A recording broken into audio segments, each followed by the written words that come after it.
सारी चिंताएं दूर कर देगी भगवान श्री कृष्ण की ये कहानी। आज आपको जो कहानी मैं सुनाने जा रही हूँ ये आपको काफी कुछ सिखाएगी। कहानी शुरू होती है एक बिजनेसमैन से जो अपने बिजनेस को लेकर काफी चिंता किया करता था कि क्या होगा आने वाले कल में, कैसे काम आगे बढ़ेगा। उनका एक लड़का था। वो लड़का काफी बार कहता था कि पापा मुझे मौका दो, मुझे भी बिजनेस करना आ गया है, मुझे भी एक बार संभालने दो। लेकिन वो व्यक्ति कभी मौका नहीं देता था। एक दिन इस बिजनेसमैन को दिल का दौरा पड़ा, जिसकी वजह से हॉस्पिटल में भर्ती कराना पड़ा। बच्चा दौड़ करके पहुंचा, देखा कि पापा एडमिट है।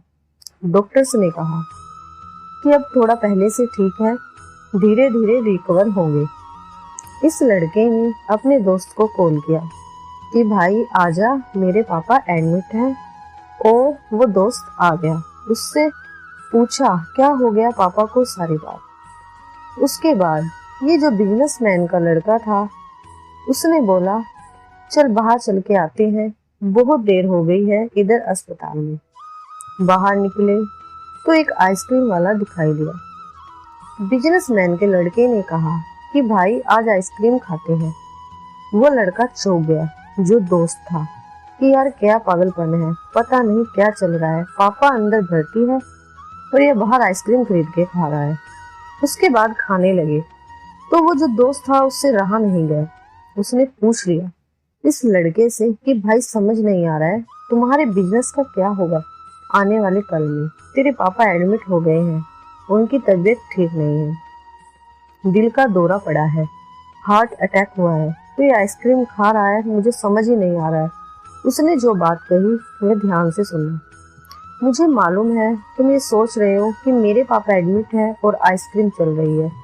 नहीं, मैं भगवान श्री कृष्ण का बहुत बड़ा भक्त हूँ और उनकी दो बातें हमेशा जिंदगी में याद रखता हूँ।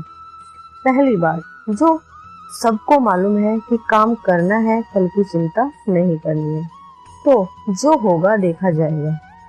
अपने काम पर फोकस करूंगा, बिजनेस भी अच्छा चलेगा। दूसरी बात, मैं तुम्हें एक कहानी सुनाता हूँ, समझ में आ जाएगी। भगवान श्री कृष्ण की जो पत्नी थी माँ रुक्मिणी, इनका विवाह हुआ तो जो बड़ा बेटा हुआ उसका नाम प्रद्युम्न था। और प्रद्युम्न के जन्म के 10 दिन बाद प्रद्युम्न का अपहरण हो गया। छोटे बच्चे की माँ रुक्मिणी नाराज रहने लगी, उदास रहने लगी। क्या हो गया है? भगवान श्री कृष्ण कहते थे कि चिंता मत करो, प्रद्युम्न ठीक होगा, जहाँ भी होगा, तुम स्वस्थ रहा करो, मस्त रहा करो। लेकिन इसी चिंता में रुक्मिणी जी के साल बीतते गए। 18 साल के बाद प्रद्युम्न की वापसी हुई और जब प्रद्युम्न द्वारका वापस आए तो उनकी पत्नी उनके साथ थी, जिनका नाम मायावती था। जो मायावती थी उसकी उम्र 20 साल ज्यादा थी। प्रद्युम्न की माँ रुक्मिणी पहले तो खुश हुई कि बच्चा आ गया, फिर दुखी हुई कि इतनी बड़ी लड़की से शादी करके आ गया। भगवान श्री कृष्ण के पास गई और कहने लगी कि क्या हो गया है। भगवान श्री कृष्ण ने कहा कि जो हो गया है उसको स्वीकार कर लो, चिंता मत करो। लेकिन माँ रुक्मिणी कह रही थी बड़ी लड़की से शादी कर ली, यही मिली थी, ये वो पता नहीं बहुत सारी बात है, उससे स्वीकार नहीं कर पा रही थी, उदास हुए जा रही थी, दुख हुए जा रही थी। 1 साल 2 साल समय बीतता रहा, लेकिन अंदर ही अंदर वो बात उनको कचोटती रही।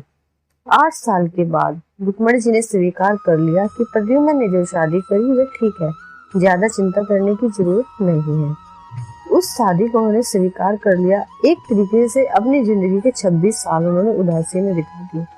यह कहानी खत्म करती लड़का बोला कि भाई मैंने भी जिंदगी में स्वीकार करना सीख लिया है, क्योंकि भगवान श्री कृष्ण कहते हैं कि जो हो रहा है उसे स्वीकार कर लो, जिंदगी अपने आप सहज हो जाएगी।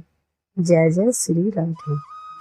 अगर कहानी अच्छी लगे तो please share, subscribe and like जरूर करना।